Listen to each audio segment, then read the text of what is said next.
ભેટમાં આપું છું. ઘણી ખમા બાપ જાજી ખમા.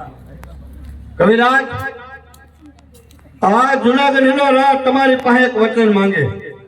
મહારાજ નવ હે પાટણના ધણી હો, તમારે વચન ન માંગવાનું હોય, હુકમ કરવાનો હોય. કરો તો એ જ હુકમ છે કવિરાજ કે તમારો જે અશ્વ છે મારા જુનાગઢના રાજમાં શોભે એવો.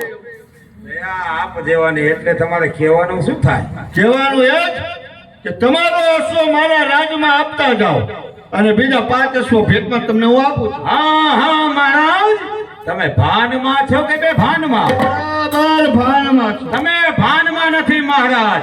આજે શું માંગો છો? જોઈએ તો નાગાજર મસ્તક ઉતારી આપે, પણ મારા કેકરની વાત ખોટી કરો છો.